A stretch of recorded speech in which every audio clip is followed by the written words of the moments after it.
rusted yellow gondolas of the iconic Ferris wheel stand frozen against a gray and oppressive sky. They creak softly in the biting wind that sweeps across the central plaza of Pripyat. This sound is the only heartbeat left in a city that was once the pride of the Soviet Union. Moss and lichen have claimed the concrete beneath the ride, where happy children were meant to play on May Day. The grand opening never happened. Instead, the amusement park remains a skeletal monument to a joy that was stolen in a single night. The silence here is not merely an absence of noise, but a heavy and suffocating presence that presses against the eardrums of anyone brave enough to trespass. It feels as though the air itself is holding its breath, waiting for a scream that will never come. Visitors to the exclusion zone often report the sensation of being watched from the thousands of hollow black windows that gaze down from the apartment blocks. These empty eyes of the city seem to track movement with a predatory intent. Every broken pane of glass reflects a distorted image of the intruder. The avenues that were once lined with roses and filled with the laughter of young families are now choked with wild, overgrown poplars and vines. Nature is reclaiming the concrete with a violent aggression. Roots buckle the pavement and trees burst through living room floors. Yet amidst this aggressive reclamation, there is a stillness that feels unnatural. The birds do not sing here as they do elsewhere. Their calls are muted and infrequent, as if they too understand that this place belongs to the dead. To understand the ghosts of Pripyat, one must first understand the life that was extinguished here. This was a model city built for the workers of the Vladimir Ilyich Lenin nuclear power plant. It was a paradise of modern socialists living with swimming pools and theaters and schools and well-stocked grocery stores. The average age of the population was only 26 years old. It was a city of youth and hope and scientific progress. The residents believed they were living in the safest and most advanced place on Earth. They slept soundly in their beds on the night of April 26, 1986, unaware that a few miles away, a man-made sun was burning open the earth. The invisible poison was already drifting through their open windows and settling on their sleeping faces. The explosion at reactor number 4 was not just a nuclear disaster, but a psychological fracture that tore the fabric of reality for 50,000 people. When the core was exposed, it released a column of ionized air that glowed with a terrible beauty. Some residents gathered on the railway bridge to watch the multicolored flames dance above the station. They did not know they were standing on what would later be known as the Bridge of Death. It is said that none of the people who stood on that bridge survived to tell the tale. Their ghosts are rumored to still linger there on foggy nights, staring toward the reactor with faces that glow with a pale blue luminescence. They are the silent witnesses to their own demise, trapped in the moment of fatal curiosity. For 36 hours, the city lived in a strange limbo. The authorities kept the truth hidden behind a wall of silence and denial. Children went to school and played in the radioactive dust. Weddings were celebrated with toasts of vodka, while the air shimmered with isotopes. This period of ignorance is perhaps the most haunting aspect of the tragedy. The ghost of Pripyat is not just a spirit of the dead, but the echo of a betrayal.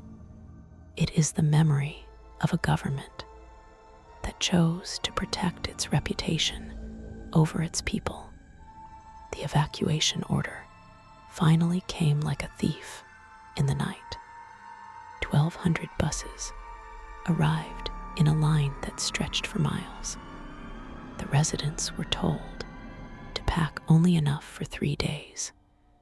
They left their pets and their photos and their lives behind, believing they would return. They never returned. The city was sealed off with barbed wire and armed guards, turning it into a time capsule of the Soviet era. Over the decades, the exclusion zone became a magnet for illegal explorers, known as stalkers. These thrill seekers sneak past the checkpoints and navigate the radioactive forests to sleep in the abandoned apartments. They tell stories of shadows that move independently of any light source. They speak of the sounds of children playing that echo from the empty playgrounds. One such stalker named Viktor ventured into the zone late one November, hoping to capture photographs of the elusive brown bears that had returned to the wild. What he found was something far more terrifying than any wild animal. Viktor was a seasoned explorer who knew the paths through the red forest, where the pine trees had turned the color of dried blood. He knew which buildings were structurally sound and which were death traps. He set up his camp on the 4th floor of an apartment building, overlooking the main square. The wind howled through the elevator shaft, creating a low moan that sounded like a dying beast. As he settled into his sleeping bag, he heard footsteps in the apartment above him. They were heavy and deliberate, pacing back and forth across the ceiling. Viktor froze. He knew the building was empty. He had checked every floor on his way up to ensure he was alone. The footsteps stopped directly above his head. Fear is a cold thing in the exclusion zone. It grips the stomach and squeezes the lungs. Viktor lay still, clutching his flashlight like a weapon. He reasoned with himself that it could be another stalker, or perhaps a loose piece of debris blowing in the wind. But the rhythm was too human. It was the pace of a man waiting for something or someone. Then came the sound of a chair scraping across the floorboards, followed by a heavy thud, as if someone had sat down. The silence that followed was heavy with expectation. Viktor decided he could not sleep. He needed to know what was sharing this concrete tomb with him.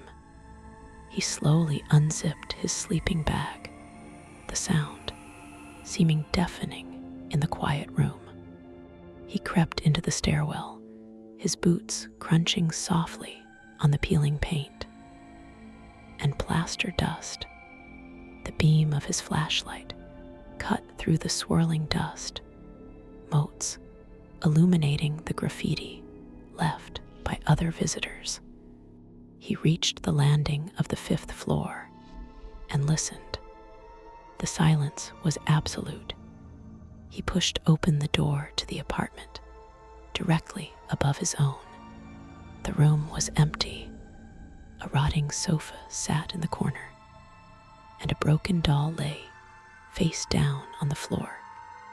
There was no chair in the center of the room where he had heard the sound. There was only a thick layer of undisturbed dust. No footprints marked the floor. Viktor felt a chill that had nothing to do with the freezing temperature. He was alone, yet he felt crowded. The next day, Viktor decided to explore the Palace of Culture Energetic. It was a massive building that had once hosted dances and concerts. Now the gymnasium floor was buckled, and the basketball hoops were rusting skeletons. He walked through the backstage areas, where old props lay rotting in the damp. He found a room filled with portraits of Soviet leaders, their stern faces peeling away from the canvas. As he photographed the decay, he heard a piano note. It was a single sharp key struck with force. It came from the main theater hall. Viktor lowered his camera. His heart hammered against his ribs. He walked slowly toward the stage, the darkness swallowing the light of his torch. On the stage of the theater stood a grand piano. It was ruined by years of moisture and neglect, its legs collapsing and its keys yellowed. Viktor approached it cautiously. He shone his light on the keys. They were covered in a thick layer of grime. If someone had played a note, there would be a mark in the dust. There was none. He reached out and pressed a key. The sound was dull and thumping, nothing like the sharp, clear note he had heard. He turned to leave, and his light swept across the upper balcony. For a split second, he saw a figure standing by the railing. It was a man in a white lab coat staring down at him. Viktor blinked, and the figure was gone. The psychological toll of the zone is well documented. The isolation and the constant threat of invisible radiation can play tricks on the mind.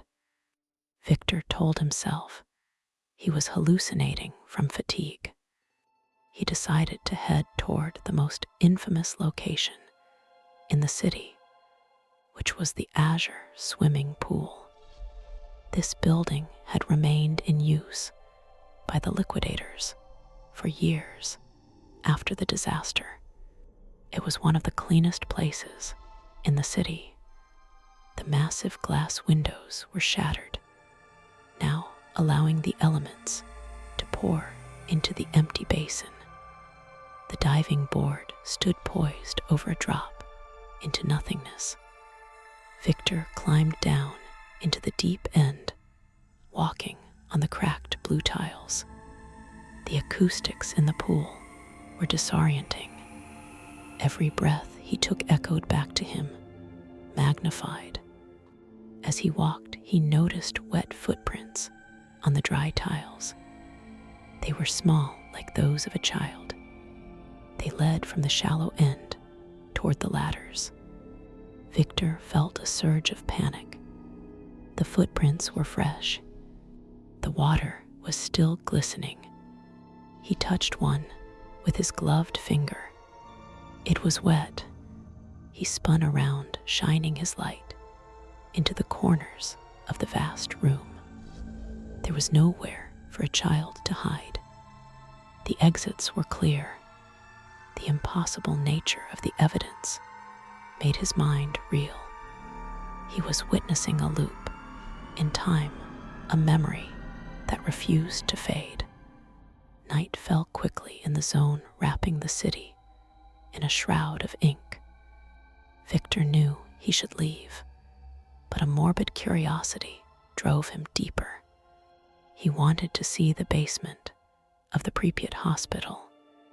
This was the place where the firefighters from the first response team had been taken. Their clothes were so radioactive that they had been stripped off and thrown into the basement. They remain there to this day, highly contaminated and deadly. Viktor wore a dosimeter, which began to click rapidly as he approached the hospital entrance. The sound was a warning, a mechanical scream telling him to turn back. He pulled his gas mask tight over his face and descended the stairs. The air in the hospital basement was thick and metallic. It tasted of copper and old blood. The walls were lined with pipes that dripped dark fluid. The clicking of his Geiger counter increased to a frantic buzz. Viktor saw them in the corner of the room, piles of rags that were once uniforms. Helmets and boots lay scattered, as if the men had just vanished out of them. He aimed his camera to take a picture, but the shutter jammed. He tried again. Nothing. The electronics were failing in the high radiation field. Then the buzzing of the counter stopped abruptly. The silence returned. In the corner where the uniforms lay, a shadow began to detach itself from the wall. The shadow was tall and broad-shouldered. It did not have distinct features, but its presence was overwhelming. Viktor felt a wave of heat wash over him, a sensation known as radiation burn.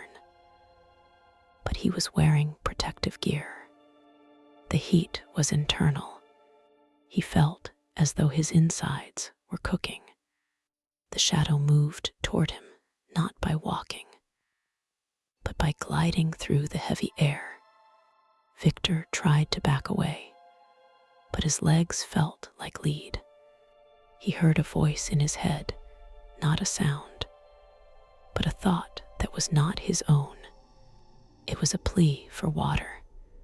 The firefighters had died of acute radiation syndrome, suffering terrible thirst as their bodies broke down.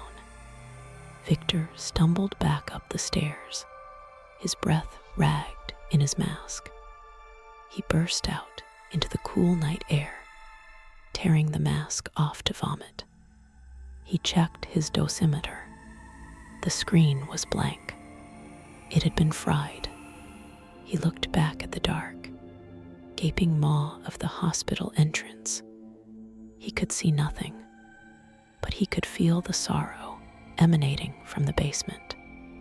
It was a concentrated misery that had soaked into the concrete. He ran. He ran through the overgrown streets, ignoring the branches that whipped his face. He did not stop until he reached the edge of the city, near the old cafe by the river. He sat by the riverbank, shaking uncontrollably. The water of the Pripyat River flowed black and silent, carrying the isotopes down toward the Dnieper. Viktor realized that the city was not haunted by ghosts in the traditional sense. It was haunted by pain. The sheer magnitude of the suffering that had occurred here had left a psychic imprint on the environment. The buildings acted as storage batteries for this emotional energy, discharging it into anyone who came too close. The encounters were not visitations from the dead, but replays of the final agonizing moments of the living. as dawn broke, painting the sky in hues of bruised purple and gray. Viktor packed his gear. He was exhausted and sick. His skin felt itchy and his eyes burned. He made his way toward the fence line, avoiding the patrols. As he looked back one last time at the skyline of Pripyat, he saw the reactor sarcophagus in the distance. It sat there like a tombstone for the 20th century. Above the city in the pale morning light, he saw a flock of birds flying in a strange formation. They wheeled and turned in perfect unison, silent and somber. They looked like ash blowing in the wind. Viktor escaped the zone, but the zone did not leave him. In the weeks that followed, he suffered from strange fevers and hair loss. The doctors found no high levels of radiation in his system, but they could not explain his symptoms. He began to dream of the city every night. In his dreams, he is walking down Lenin Avenue, but the city is new again. The roses are blooming and the children are playing. But as he looks closer, he sees that their faces are blank and their eyes are black holes. They stop their play and turn to look at him, pointing toward the horizon where the reactor is burning. The story of Pripyat is a warning written in concrete and plutonium. It tells us that our creations can outlive us and can turn against us. The silence of the city is not empty. It is full of the voices of those who were betrayed by the system they trusted. The toys in the kindergarten are still waiting for children who have grown up or died. The books in the library are rotting on the shelves, their knowledge turning to mulch. The city is a museum of the apocalypse, preserved for a future that may never learn from the past.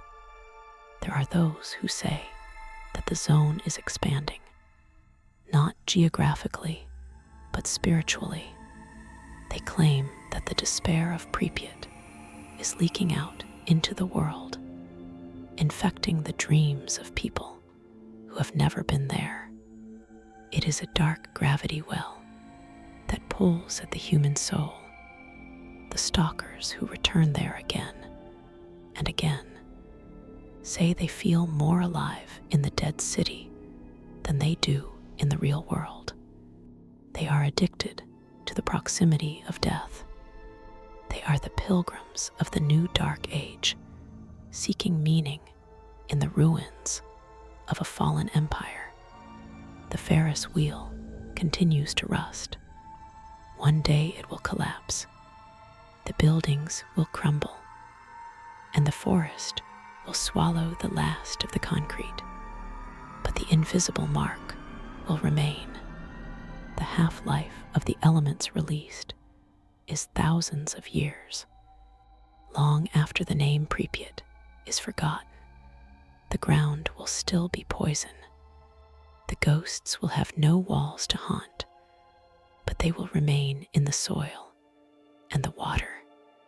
They are the permanent residents of the earth, now fused with the atomic structure of the land itself. Some researchers believe that the high energy fields in the zone can record human consciousness. They theorize that the blast imprinted the minds of the dying onto the environment like a photograph on film. If this is true, then the city is a vast library of souls, trapped in a moment of confusion and terror. Every room holds a story. Every object is a talisman.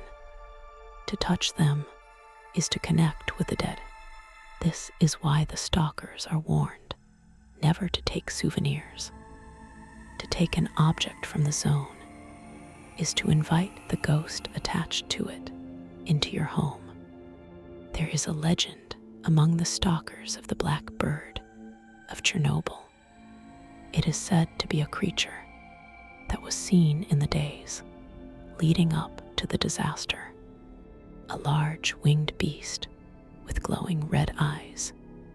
It was an omen of the destruction to come. Some say they still see it perched on the edge of the reactor sarcophagus, watching the work crews. It is the physical manifestation of the disaster, a demon born of splitting the atom. Whether it is real or a mass hallucination, it adds another layer of dread to the folklore of the zone. The silence of Pripyat is broken only by the wind and the occasional crash of falling debris. It is a soundscape of decay. For those who listen closely, there are other sounds beneath the wind. The murmur of conversation in an empty room, the ring of a telephone that has been disconnected for 30 years, the cry of a baby from a nursery that has no roof. These sounds are the acoustic shadows of the past. They are the sonic scars left on the world. They defy the laws of physics and challenge our understanding of time and space. Visitors often leave dolls and gas masks arranged in tableaus. They sit them on chairs or place them in cribs. These macabre art installations add to the horror of the place. They blur the line between what was left behind and what has been staged. But sometimes the stalkers find arrangements that no visitor created. Objects moved when no one was there. A gas mask that seems to turn its head to follow you.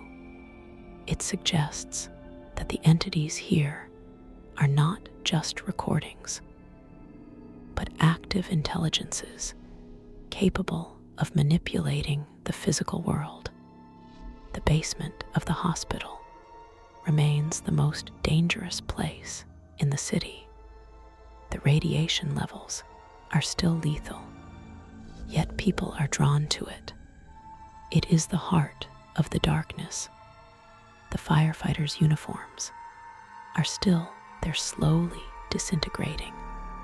They are the holy relics of a terrible sacrifice. To go there is to court death. Yet Viktor often thinks about that shadow on the wall. He wonders if it was a warning or a threat. He wonders if the spirit of the firefighter was trying to save him from the same fate. The zone of alienation is a mirror. It reflects our fears of annihilation. It shows us what the world looks like without us. It is a beautiful and terrible place where nature thrives on our poison. The deer and the wolves and the boars have adapted. They live short lives, but they are free. The humans who enter are the intruders. We are the ghosts in their world. We are the haunting presence that disturbs their peace. The city belongs to them and to the dead. As night settles over the forsaken Metropolis, the shadows lengthen and merge. The empty windows become abysses. The streets become canyons of gloom. The silence deepens, becoming a physical weight. In this darkness, the city seems to wake up. The memories become tangible. The past overlays the present. For a few hours, until dawn, Pripyat is alive again. It is a city of the dead, functioning in a parallel reality. And if you are quiet, and if you are unlucky, you might just hear the sound of the Ferris wheel beginning to turn. The concept of time in the zone is distorted. Hours can feel like minutes or days. Compasses spin wildly, and GPS signals fail. It is as if the massive release of energy damaged the flow of time itself. Stalkers often report missing time emerging from a building to find that the sun has moved much further than it should have. This temporal distortion suggests that the explosion did more than just boil water.